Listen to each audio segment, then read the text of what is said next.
Hello everyone, welcome to Pathak classes. और आज हम कंटिन्यू करने वाले हैं डिफरेंशियल इक्वेशंस का लेक्चर नंबर 2। लास्ट लेक्चर में हमने कुछ बेसिक कंसेप्ट पढ़े थे डिफरेंशियल इक्वेशन में। ऑर्डर क्या होती है, डिग्री क्या होती है, ठीक है। डिफरेंशियल इक्वेशन का जनरल सोल्यूशन क्या होता है, डिफरेंशियल इक्वेशन को फॉर्म कैसे करते हैं, ठीक है। फिर हमने उसके बाद कुछ 5 टाइप्स की डिफरेंशियल इक्वेशंस के बारे में भी पढ़ा था। पहला हमारे पास क्या था, वेरिएबल सेपरेबल फॉर्म होती है। सेकंड हमने होमोजीनियस टाइप पढ़ी थी। थर्ड हमने पढ़ा था रिड्यूसिबल टू होमोजीनियस। फोर्थ हमने पढ़ी थी रिड्यूसिबल टू वेरिएबल सेपरेबल। और फिफ्थ टाइप हमने पढ़ा था लीनियर डिफरेंशियल इक्वेशन, ठीक है। और लीनियर डिफरेंशियल इक्वेशन में वहाँ पर आपने पढ़ी थी 2 टाइप की होती है, फर्स्ट टाइप और सेकंड टाइप। फर्स्ट टाइप हमारी क्या होती है, linear differential equation in by, ठीक है, लीनियर इन बाई। और सेकंड होती है लीनियर इन एक्स। अगर लीनियर इन बाई होगा तो वहाँ पर बाई का केवल एक टर्म दिखेगा पूरी डिफरेंशियल इक्वेशन में, तो लीनियर इन बाई होगा। अगर किसी भी डिफरेंशियल इक्वेशन में केवल एक्स का एक ही टर्म आ रहा तो यानी कि वो लीनियर डिफरेंशियल किस में लीनियर होगी, लीनियर इन एक्स होगी, ठीक है। तो ये सारी चीज़ें हमने अपने लास्ट वीडियो के अंदर देखी थी। आज के इस वीडियो के अंदर हम कुछ आगे के टॉपिक्स को यहाँ पर रिवाइज कराने वाले हैं, ठीक है। तो आज सबसे पहले तो हम देखेंगे एग्जैक्ट डिफरेंशियल इक्वेशन और नॉन एग्जैक्ट डिफरेंशियल इक्वेशंस क्या होती हैं, इनको सॉल्व करने के मेथड्स क्या होते हैं, ठीक है। तो वन बाय वन हम उनको देखेंगे। चलिए स्टार्ट करते हैं आज की वीडियो। तो देखिए आपके पास जो हमने 5 टाइप की यहाँ पर आपको डिफरेंशियल इक्वेशंस बताई थी अपनी लास्ट वीडियो के अंदर, वो उसमें से आप पांचों टाइप की डिफरेंशियल इक्वेशन को आप exact differential equation, non exact differential equation से भी सॉल्व कर सकते हैं। तो आपके पास अगर कोई एक सिंगल डिफरेंशियल इक्वेशन गिवन में है तो उसके सॉल्व करने के लिए आपके पास बहुत सारे मेथड्स अवेलेबल रहते हैं, ठीक है। तो आपके ऊपर डिपेंड करता है कि आपको कौन सा मेथड ईजी लग रहा है, ठीक है, और कौन सा आपको मेथड टफ लग रहा है। जो आपको मेथड ईजी लगे आप उस मेथड से उस डिफरेंशियल इक्वेशन को सॉल्व कर सकते हैं। सपोज दैट आपके पास कोई भी लीनियर डिफरेंशियल इक्वेशन है तो आप उसको नॉन एग्जैक्ट डिफरेंशियल इक्वेशन के मेथड से भी सॉल्व कर सकते हैं, ठीक है। तो वो मेथड क्या होता है वो यहाँ पर हम आपको बताएंगे आज, ठीक है। तो बात करते हैं जनरल फॉर्म क्या होती है। देखिए यहाँ पर आपके पास लिखा होता है mdx plus nd y is equal to 0, ठीक है। इस टाइप से आपको डिफरेंशियल इक्वेशन सबसे पहले तो बनानी पड़ेगी अगर नहीं है, ठीक है। सपोज दैट आपके पास डायरेक्टली इस टाइप से डिफरेंशियल इक्वेशन गिवन में तो सही है। अगर नहीं दिया है तो आप पहले तो इस फॉर्म में कन्वर्ट करेंगे। कन्वर्ट करने के बाद m और n की वैल्यू निकालेंगे। इसको हम बोल देंगे इक्वेशन नंबर 1, ठीक है। वेयर जहाँ पर m और n क्या होते हैं, where m is equal to, ये m हमारा फंक्शन ऑफ x, y होता है, ठीक है। और जो n होता है ये भी फंक्शन ऑफ x, y होता है, ठीक है। तो ये हमारे पास m और n होते हैं, ठीक है। फिर हम क्या करेंगे, यहाँ पर डेरिवेटिव्स निकालते हैं, पार्शियल डेरिवेटिव निकालेंगे del m over del y, ठीक है। m का हम डेरिवेटिव करेंगे पार्शियल डेरिवेटिव y के रिस्पेक्ट में, और हम del n over del x निकालेंगे, n का डेरिवेटिव करेंगे partial derivative with respect to x, ठीक है। दोनों की वैल्यू निकालेंगे। दोनों की वैल्यू यहाँ पर हमें मिलेंगी। दोनों की वैल्यू मिलने के बाद हम क्या बताएंगे, नंबर 1, अगर हमारे पास if del m over del y is equal to del n over del x, अगर ये कंडीशन आती है कि दोनों पार्शियल डेरिवेटिव्स इक्वल आ रहे हैं, तब उस केस में जो हमारी इक्वेशन नंबर 1 गिवन में यहाँ पर लिखी हुई है, इक्वेशन 1 इज एग्जैक्ट, ठीक है। इस इक्वेशन को क्या बोलेंगे, एग्जैक्ट डिफरेंशियल इक्वेशन बोलते हैं। सेकेंड केस क्या होगा, if del m over del y not equal to del n over del x, ठीक है। अगर ये दोनों इक्वल नहीं आते तो उस केस में क्या होगा, हमारे पास इक्वेशन नंबर 1 जो लिखी है वो हमारे पास नॉन एग्जैक्ट हो जाएगी, ठीक है। तो काफ़ी इजी है एग्जैक्ट और नॉन एग्जैक्ट समझना है। अगर ये हमारे पास पार्शियल डेरिवेटिव्स इक्वल आ रहे तो एग्जैक्ट डिफरेंशियल इक्वेशन होगी। अगर यहाँ पर हमारे पास एग्जैक्ट नहीं है, कब नहीं होगी, जब इसके पार्शियल डेरिवेटिव्स इक्वल नहीं आएंगे, ठीक है। तो अगर नॉन एग्जैक्ट है तो हम क्या करेंगे, उसको कैसे सॉल्व करेंगे, हम नॉन एग्जैक्ट को पहले तो एग्जैक्ट में बदलेंगे फिर उसको सॉल्व करेंगे। नॉन एग्जैक्ट को एग्जैक्ट में कैसे बदलते हैं वो आगे की बात है। सबसे पहले हम देखेंगे एग्जैक्ट डिफरेंशियल इक्वेशन को कैसे सॉल्व करते हैं, ठीक है। तो यहाँ पर कंसिडर करेंगे let equation number 1 is exact differential equation. हम मान लेंगे जो इक्वेशन नंबर 1 है हमारे पास एग्जैक्ट डिफरेंशियल इक्वेशन है। लेट इक्वेशन 1 इज एग्जैक्ट, ठीक है। देन अगर ये एग्जैक्ट है तो क्या होगा, यहाँ पर del m over del y is equal to del n over del x हो जाएगा। अब इसके बाद सोल्यूशन कैसे निकालेंगे एग्जैक्ट डिफरेंशियल इक्वेशन का, तो यहाँ पर लिखेंगे सोल्यूशन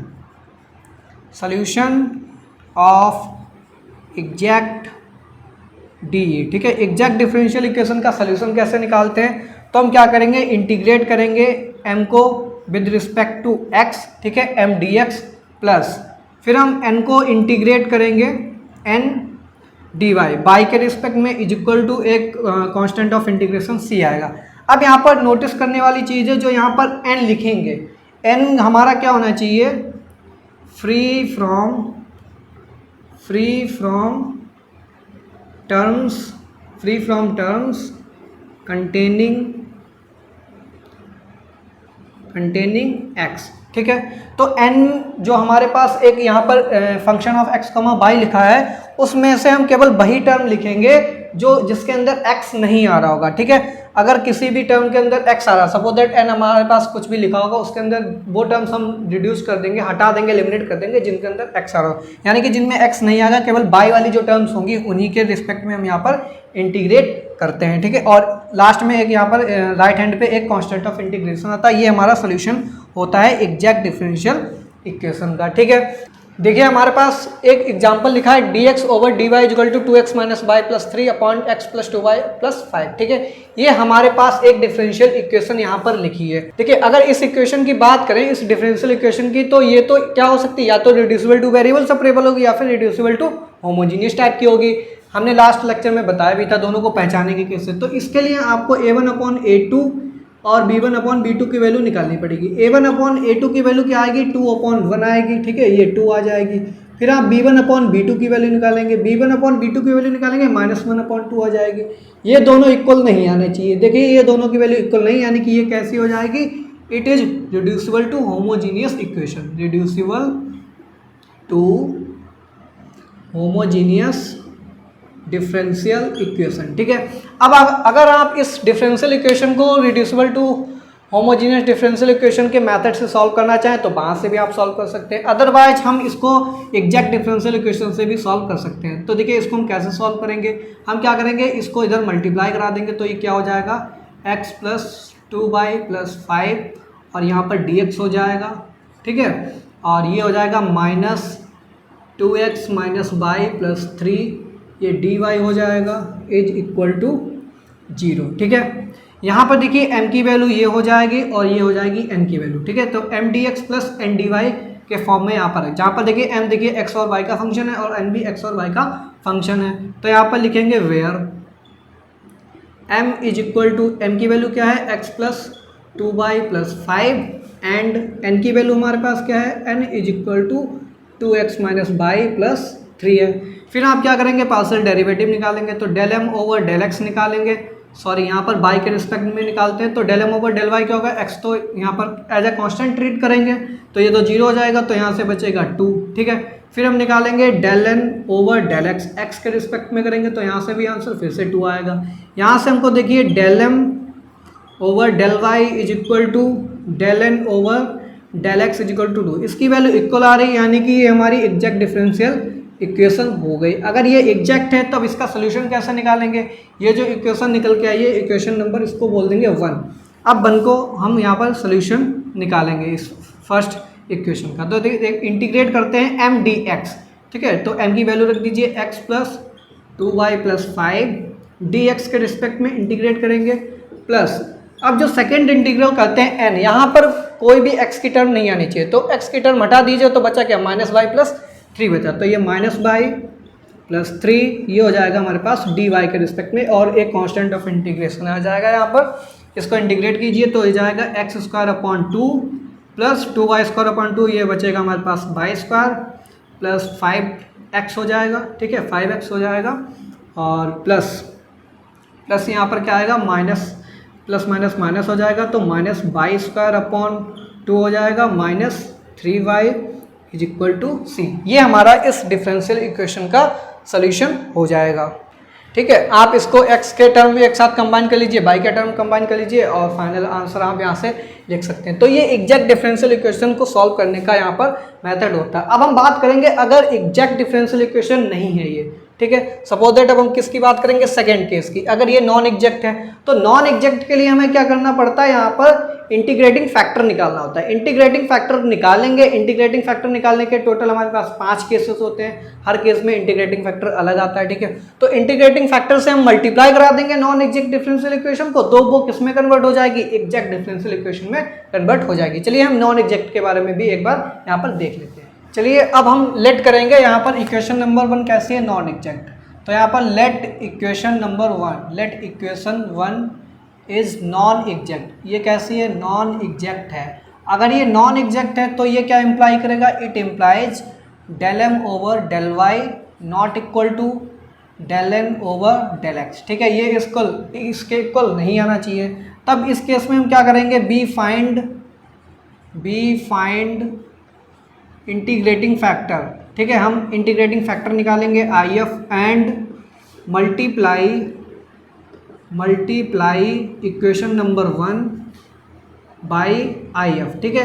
इक्वेशन नंबर 1 में हम इस इंटीग्रेटिंग फैक्टर की मल्टीप्लिकेशन करा देंगे। उसके बाद हमको फाइनली इक्वेशन नंबर 1 किस में कन्वर्ट हो जाएगी, equation number 1 changes to exact differential equation, exact differential. और एग्जैक्ट डिफरेंशियल इक्वेशन को सॉल्व करना अभी हमने आपको बता ही दिया। तो देखिए कितना आसान मेथड है। सबसे पहले आई एफ निकालेंगे, आई एफ हम इक्वेशन नंबर 1 में मल्टीप्लाई करा देंगे, उसके बाद आप चेक करेंगे तो ये एग्जैक्ट में कन्वर्ट हो जाएगी। और जैसे एग्जैक्ट में कन्वर्ट होगी आप उसका सोल्यूशन आसानी से निकाल सकते हैं। लेकिन ये मेन चीज़ यहाँ पर आती है, इंटीग्रेटिंग फैक्टर कैसे निकालते हैं, ठीक है। तो इंटीग्रेटिंग फैक्टर देखिए फर्स्ट केस की बात करेंगे, पहला केस। इंटीग्रेटिंग फैक्टर में अगर हम m और n को यहाँ पर नोटिस करें, ठीक है, यहाँ पर लिखिए if m and n are homogeneous. सबसे पहले हम देखेंगे m और n क्या होमोजीनियस तो नहीं है। होमोजीनियस का मतलब सारे टर्म्स की डिग्री क्या होनी चाहिए, सेम होनी चाहिए। m and n are homogeneous. अगर m और n होमोजीनियस है तब उस केस में हम क्या करेंगे, हम वैल्यू निकालेंगे mx प्लस एन वाई की, ठीक है। mx प्लस एन वाई की वैल्यू निकालेंगे, ये कभी 0 के इक्वल नहीं होनी चाहिए। और mx प्लस एन वाई जो निकल के आएगा उसमें केवल 1 टर्म होनी चाहिए, सिंगल टर्म। कैसी टर्म होनी चाहिए, सिंगल टर्म, ठीक है। अगर ये कंडीशन आ रही है, इट इम्प्लाइज इसका इंटीग्रेटिंग फैक्टर क्या होगा, इसका इंटीग्रेटिंग फैक्टर होगा 1 upon mx plus n y होगा, ठीक है। ये तो केस नंबर 1 की बात हो गई। सेकंड केस की बात करते हैं। सेकंड केस में सपोज दैट आपने m और n देखा और आपको होमोजीनियस नहीं मिल रहे। If m and n are not homogeneous, अगर m और n नॉन होमोजीनियस हैं तब उस केस में आप निकालेंगे यहाँ पर mx माइनस एन वाई, ठीक है। mx माइनस एन वाई आपने वैल्यू निकाली और ये कभी भी 0 के इक्वल नहीं होनी चाहिए। अगर 0 के इक्वल आ रही है तब इस केस में ये मेथड अप्लाई नहीं होगा, ठीक है। जो इस केस में हम बता रहे हैं ये नॉट इक्वल टू 0 होना चाहिए। और यहाँ पर कैसी टर्म होनी चाहिए, केवल और केवल 1 टर्म होनी चाहिए, सिंगल टर्म होनी चाहिए, ठीक है। तो जब एक ही टर्म यहाँ पर होगी और नॉट इक्वल टू 0 होगा तब इस केस में इसका इंटीग्रेटिंग फैक्टर क्या होगा। देखिए इसका हमने mx प्लस एन वाई निकाला था तो 1 upon m x plus n y इसका आई एफ हो गया। तो इसका आई एफ क्या होगा, 1 upon m x minus n y, ठीक है। ये इसका आई एफ हो जाएगा। फिर इसका आई एफ है, ये आप इक्वेशन नंबर 1 में मल्टीप्लाई कराएंगे, ये एग्जैक्ट में कन्वर्ट हो जाएगा। चलिए एक एग्जांपल के तौर पे हम आपको समझाएंगे ये कैसे यहाँ पर सॉल्व करेंगे, ठीक है। एक डिफरेंशियल इक्वेशन हम यहाँ पर लिखेंगे। ये हमारे पास एक डिफरेंशियल इक्वेशन लिखी है, ठीक है। अब सबसे पहले हम चेक करेंगे यहाँ पर ये होमोजीनियस है या नहीं है। लेकिन होमोजीनियस हम कब चेक करते हैं, जब हम नॉन एग्जैक्ट पे जाएंगे। नॉन एग्जैक्ट से पहले भी आपको क्या चेक करना पड़ेगा, del M over del Y और del N over del X. अगर ये नॉट इक्वल टू है तभी हम नॉन एग्जैक्ट की तरफ जाएंगे। तो यहाँ से आप जब निकालेंगे तो यहाँ पर del M over del y not equal to del N over del x ये निकल के आएगा, ठीक है। आप चेक कर लीजिएगा। तब हम इसको बोल देंगे ये कैसी हो जाएगी, नॉन एग्जैक्ट हो जाएगी। अब ये नॉन एग्जैक्ट हो गए तो हम इसका इंटीग्रेटिंग फैक्टर निकालेंगे। इंटीग्रेटिंग फैक्टर निकालने के लिए हम क्या करेंगे, यहाँ पर देखेंगे m और n की वैल्यू। m और n में देखिए एक्स स्क्वायर वाई, यहाँ पर 3 डिग्री, ये भी 3rd डिग्री हो गया, यहाँ भी 3rd डिग्री, ये भी 3 डिग्री, ठीक है। तो यहाँ पर सारी टर्म्स कैसी हैं, 3 डिग्री की, यानी कि कैसे m और n कैसे हो जाएंगे, m and n are homogeneous. ये दोनों कैसे हो जाएंगे, होमोजीनियस हो जाएंगे, ठीक है। और जब भी ये होमोजीनियस होते हैं तब उस केस में हम क्या निकालते हैं, हम निकालते हैं mx प्लस एन वाई की वैल्यू, ठीक है। mx प्लस एन वाई की वैल्यू निकालेंगे तो m क्या है हमारे पास, देखिए m की वैल्यू कितनी है, x square by minus 2x by square, इसको x से मल्टीप्लाई करा देंगे, प्लस एन वाई। एन की वैल्यू हमारे पास क्या है, n की वैल्यू है हमारे पास यहाँ पर माइनस साइन कॉमन आएगा, तो minus x cube minus 3x² by, और ये हमारे पास बाई से मल्टीप्लाई कराएंगे इसकी, ठीक है। अब दोनों को ऐड कीजिए, देखिए आंसर कितना आ रहा है हमारे पास। पहले तो इसके अंदर मल्टीप्लाई कराएंगे तो ये आएगा x cube by minus 2x² by square हो जाएगा, माइनस ये हो जाएगा x cube by minus minus plus हो जाएगा, और ये कितना आएगा 3x² बाई स्क्वायर, ठीक है। अब देखिए यहाँ पर कुछ टर्म्स यहाँ पर कैंसल आउट हो जाएंगी। कौन सी? एक तो x cube by x cube by वाली टर्म कैंसल आउट होंगी, तो हमारे पास यहाँ पर आंसर क्या बचा? x² बाई स्क्वायर, ठीक है। अब ये देखिए कि केवल और केवल एक ही टर्म आ रही है, वन टर्म आ रही है, ठीक है। यहाँ पर प्लस माइनस में कोई भी अदर टर्म नहीं आ रही, यानी कि नॉट इक्वल टू जीरो भी है, ये नॉट इक्वल टू जीरो। तब इस केस में हम बोलेंगे इंटीग्रेटिंग फैक्टर क्या होगा हमारे पास? 1/x² by square. अब इसे इंटीग्रेटिंग फैक्टर को इक्वेशन नंबर 1 में मल्टीप्लाई करा दीजिए, ठीक है। इसको बोल देंगे इक्वेशन नंबर 1। तो इक्वेशन नंबर 1 में जब मल्टीप्लाई कराएंगे तो ये देखिए पहला टर्म में अपॉन x² बाई स्क्वायर करेंगे तो x² से x² कैंसिल आउट हो जाएगा, तो ये बचेगा 1/बाई, ठीक है। 1/बाई माइनस ये बचेगा 2/x, ठीक है, 2/x बचेगा, और ये हो जाएगा dx। फिर माइनस करेंगे, फिर यहाँ पर क्या हो जाएगा? ये हो जाएगा हमारे पास x अपॉन बाई स्क्वायर हो जाएगा, माइनस 3x² कैंसल आउट हो जाएगा, और बाई से बाई कैंसिल, तो 3/बाई बचेगा, और ये हमारे पास dy is equal to g, ठीक है। अब यहाँ से आप निकालेंगे del m over del y की वैल्यू। बाई के रिस्पेक्ट में जब आप डिफ्रेंशिएट करेंगे तो ये आएगा -1/बाई स्क्वायर। इसी तरीके से del n over del x की वैल्यू निकालेंगे तो x के रिस्पेक्ट में जब करेंगे तो यहाँ से आ जाएगा आपके पास -1/बाई स्क्वायर, ठीक है। देखिए यहाँ पर del m over del y is equal to del n over del x आ रहा है, यानी कि यहाँ से क्या लिख सकते हैं? Del m over del y is equal to del n over del x, ठीक है, इज इक्वल टू -1/बाई स्क्वायर। अब ये दोनों इक्वल आ रहे हैं, यानी कि अब ये एग्जैक्ट में कन्वर्ट हो गए। जैसे एग्जैक्ट में कन्वर्ट हो गए तब आपको क्या करना है? ये इक्वेशन नंबर 2 आ गई। इस इक्वेशन नंबर 2 को आपको सोल्यूशन इसका निकालना है, ठीक है, जो एग्जैक्ट डिफरेंशियल इक्वेशन को जिस तरीके से हम सॉल्व करते हैं, ठीक है।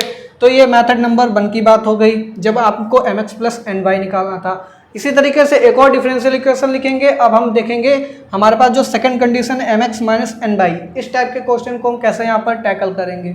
देखिए ये सेकंड एग्जाम्पल है, इसमें भी आपको क्या करना है? सबसे पहले तो यहाँ पर del m over del y निकालना है और del n over del x निकालना है। जब निकालेंगे यहाँ से इसकी वैल्यू इक्वल नहीं आएगी तो ये कैसी हो जाएगी? नॉन एग्जैक्ट हो जाएगी, ठीक है, ये नॉन एग्जैक्ट हो जाएगी। फिर आपको क्या करना है? यहाँ पर अगर नॉन एग्जैक्ट है तब हम चेक करेंगे क्या ये होमोजीनियस है, तो ये होमोजीनियस तो है नहीं, क्योंकि बाई अंदर मल्टीप्लाई कराएंगे तो ये by plus x by square हो जाएगा। तो बाई यहाँ पर 1 डिग्री की है और यहाँ पर कितनी डिग्री हो जाएगी? 3 डिग्री की हो जाएगी। तो एक 1 डिग्री टर्म और एक 3 डिग्री, यानी कि होमोजीनियस तो हुई नहीं है। अगर ये होमोजीनियस नहीं है तब इस केस में हम सबसे पहले mx माइनस ny की वैल्यू निकालेंगे। तो mx और ny की वैल्यू तो x से मल्टीप्लाई करा देंगे तो ये आ जाएगा x by plus x² by square minus x by plus x² by square, ये आंसर आएगा। x बाई कैंसल आउट हो जाएंगे, फिर यहाँ पर बचेगा 2x² बाई स्क्वायर। ये देखिए केवल और केवल 1 टर्म आ रही है, ठीक है, और वो भी नॉट इक्वल टू 0। तब इस केस में इसका इंटीग्रेटिंग फैक्टर हमारे पास क्या होगा? इंटीग्रेटिंग फैक्टर होगा 1/mx माइनस ny हो जाएगा, यानी कि 1/2x² बाई स्क्वायर। अब 1/2x² बाई स्क्वायर को इक्वेशन नंबर 1, इसको इक्वेशन नंबर 1 बोल दीजिए। इसमें आप मल्टीप्लाई कराएंगे, यानी कि इक्वेशन नंबर 1 में क्या मल्टीप्लाई कराएंगे? 1/2x² by square. उसके बाद जो फाइनली आपको मिलेगा इक्वेशन वो हो जाएगी एग्जैक्ट डिफरेंशियल इक्वेशन। फिर एग्जैक्ट डिफरेंशियल इक्वेशन को कैसे सॉल्व करते हैं वो हमने आपको बता दिया। चलिए बढ़ते हैं थर्ड टाइप। थर्ड टाइप हमारी नॉन एग्जैक्ट देखिए कैसी होती है। यहाँ पर हम क्या निकालेंगे? सबसे पहले तो m dx एंड dy, यहाँ पर m और n की वैल्यू निकालेंगे। Del m over del y, del n over del x, दोनों को चेक करेंगे। चेक करने के बाद ये हमारा प्रूव हो जाएगा नॉन एग्जैक्ट डिफरेंशियल इक्वेशन है। अगर ये नॉन एग्जैक्ट डिफरेंशियल इक्वेशन है तब यहाँ पर एक फॉर्म होती है 1/n, ठीक है। अगर यहाँ पर n लिखा तो यहाँ पर derivative del m over del y, n है तो m के रिस्पेक्ट में डेरिवेटिव यहाँ पर लिखेंगे, और m किसके रिस्पेक्ट में किया जाता है? y के रिस्पेक्ट में, minus del n over del x, ठीक है, ये लिखेंगे। फिर यहाँ पर ये n है तो इसके लास्ट में देखिए, last term del n over del x आ रही है, ये किसके रिस्पेक्ट में? यहाँ पर डेरिवेटिव है x के रिस्पेक्ट में, तो ये फंक्शन ऑफ यहाँ पर x आना चाहिए, ठीक है। फिर फोर्थ फॉर्म हमारी क्या होती है, यहाँ पर लिखेंगे 1/m, ठीक है, 1/m लिखेंगे, ठीक है, 1/m। अगर यहाँ पर 1/m है तो यहाँ पर हम बिल्कुल स्टार्टिंग में del n over del x करेंगे। अब यहाँ पर क्या आ जाएगा, del m over del y आ जाएगा, ठीक है। अब ये m है तो m देखिए यहाँ पर लिखा है, और m किसके रिस्पेक्ट में हो रहा है, y के रिस्पेक्ट में हो रहा है यहाँ पर डेरिवेटिव, तो ये फंक्शन ऑफ किसका होना चाहिए, फंक्शन ऑफ y होना चाहिए, ठीक है। तो ये थर्ड और फोर्थ फॉर्म होती है। तो अगर ये थर्ड फॉर्म है तो इस केस में इसका इंटीग्रेटिंग फैक्टर क्या होता है, तो आई एफ इजिकल टू होता है ई की पावर, यहाँ पर क्या निकला, एफ एक्स निकला, तो लिखेंगे एफ एक्स ई की power F x D S, ये इसका इंटीग्रेटिंग फैक्टर होता है। अगर ये फोर्थ फॉर्म है, आई एफ इजिकल टू क्या होगा यहाँ पर, ई की पावर, यहाँ पर होगा एफ वाई डी वाई। चलिए अब आपके लिए हम यहाँ पर एग्जाम्पल लेते हैं। एग्जाम्पल में हम लेंगे LDE, लीनियर डिफरेंशियल इक्वेशन। देखिए लीनियर डिफरेंशियल इक्वेशन किस तरीके से लिखी होती है, ये होती है d y over d x plus p किसका फंक्शन होता है, पी फंक्शन ऑफ एक्स होता है प्लस बाई, ठीक है, इज इक्वल टू ये क्यू एक्स होता है, क्यू भी किसका फंक्शन होता है, एक्स का फंक्शन होगा। इसको बोलेंगे इक्वेशन नंबर 1, ठीक है, इसको भी इक्वेशन नंबर 1 मत बोलिए, ठीक है। अब हम इसको क्या करेंगे, सबसे पहले तो इस फॉर्म में चेंज करेंगे, m d x plus n d form में, ठीक है। तो ये क्या हो जाएगा, d y plus p x y ये डी एक्स हो जाएगा is equal to q x d x हो जाएगा, ठीक है। डी एक्स वाले टर्म एक साथ कंबाइन करेंगे, जब एक साथ कंबाइन करेंगे तो क्या आएगा हमारे पास, P X minus Q X हो जाएगा, पी एक्स और ये बाई यहाँ पर मल्टीप्लाई में चल रहा है, ठीक है, इसको लिख देंगे डी एक्स, ठीक है, plus d y is equal to 0।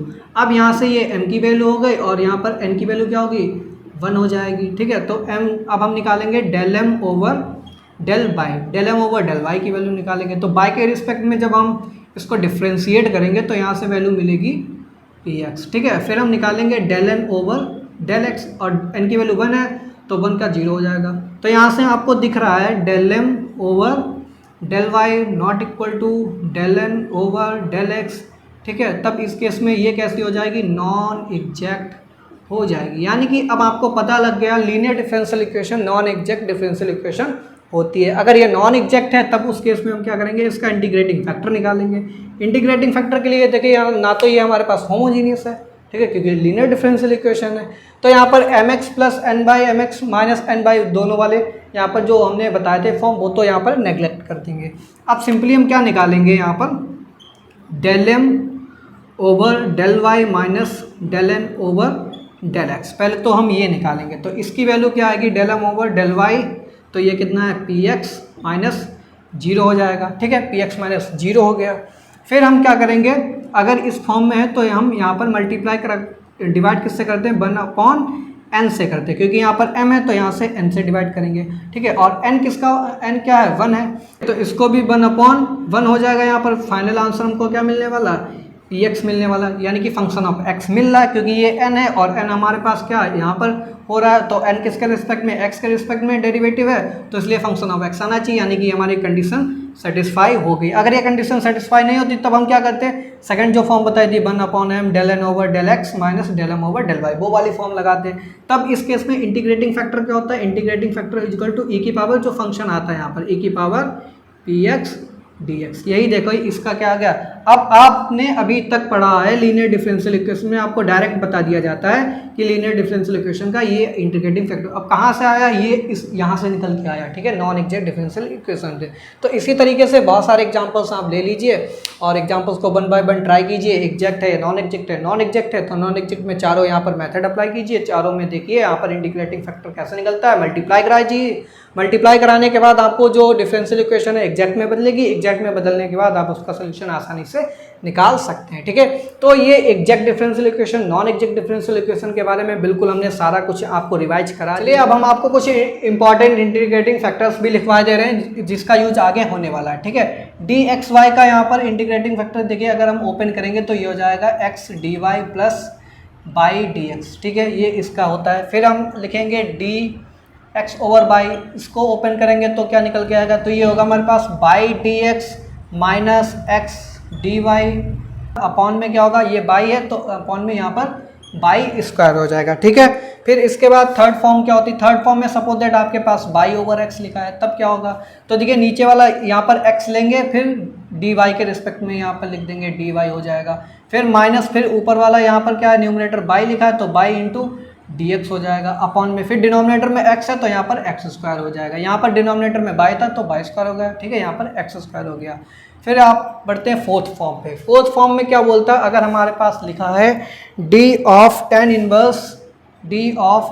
Inverse x upon by. ठीक है, तो D of tan inverse x upon by, देखिए ऊपर वाला तो बिल्कुल सेम रहेगा, एक्स अपॉन बाई दिख रहा है, यानी कि आपको लिख देना है y D x minus x D y, open कर देना है। फिर डिनोमिनेटर की बात करेंगे, डिनोमिनेटर में देखिए क्या आएगा, tan inverse x upon by है तो यहाँ पर हो जाएगा, यहाँ पर x square plus y square हो जाएगा। ठीक है, फिर फिफ्थ फॉर्म पे आते हैं, डी ऑफ टेन इनवर्स, अगर बाई ओवर एक्स लिखा है तो बाई ओवर एक्स में क्या होगा, एक्स नीचे है तो ये इसको कैसे लिखेंगे, x D y minus y D x upon, अब डिनोमिनेटर में क्या होगा, x square plus y square होगा। ठीक है, तो दोनों फार्मूले में डिफरेंस क्या है, यहाँ पर डिनोमिनेटर में बाई था तो y D x minus x D y होगा, यहाँ पर डिनोमिनेटर में एक्स है तो एक्स डी वाई से स्टार्ट करेंगे। ठीक है, बाकी डिनोमिनेटर दोनों का यहाँ पर सेम होता है। ठीक है, इसके बाद बढ़ते हैं सिक्स्थ फॉर्म पे। ठीक है, हमारी सिक्स्थ फॉर्म क्या होती है, यहाँ पर अगर सपोज दैट आपके पास लिखा है d of log x upon by लिखा है, तब इस केस में आप कैसे एक्सपेंड करेंगे। ठीक है,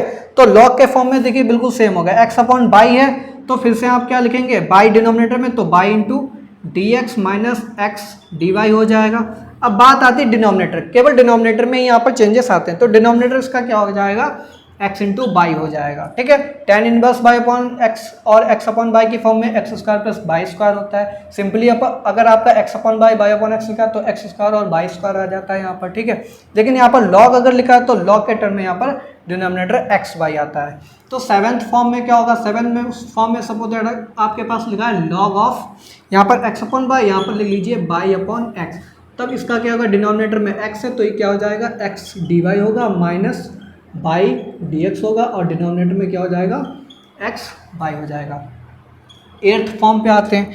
एट्थ फॉर्म हमारी क्या होती है, डी ऑफ, यहाँ पर लिखा है d of log under root x square plus y square, under root x square plus y square. ठीक है, तो इसका देखिए फार्मूला क्या होता है, x d x plus y d Y upon x square plus y square. ठीक है, तो ये बिल्कुल अलग ही यहाँ पर फार्मूला होता है इसका। तो यहाँ पर टोटल 8 इंटीग्रेटिंग फैक्टर्स हैं, काफ़ी इंपॉर्टेंट हैं, आप इन सबको याद कर लीजिए, आगे के जो यहाँ पर टॉपिक्स हैं उनमें काफ़ी यूजफुल होने वाले हैं। ठीक है, तो आज की वीडियो के लिए इतना ही है। इसके बाद हम अपनी जो नेक्स्ट पार्ट की वीडियो में उसमें हम पढ़ेंगे हायर ऑर्डर डिफरेंशियल इक्वेशन, और हायर ऑर्डर डिफरेंशियल इक्वेशन में हम कॉम्प्लीमेंट्री फंक्शन कैसे निकालते हैं, और पर्टिकुलर इंटीग्रल कैसे निकालते हैं, और कंप्लीट सोल्यूशन कैसे निकालते हैं किसी भी डिफरेंशियल इक्वेशन का। ठीक है, तो थर्ड लेक्चर में बिल्कुल कंप्लीट में आपका रिवाइज कराने वाले हैं हायर ऑर्डर डिफरेंशियल इक्वेशन के बारे में। ठीक है, चलिए मिलते हैं नेक्स्ट पार्ट की वीडियो में, तब तक के लिए thanks for watching, have a good day.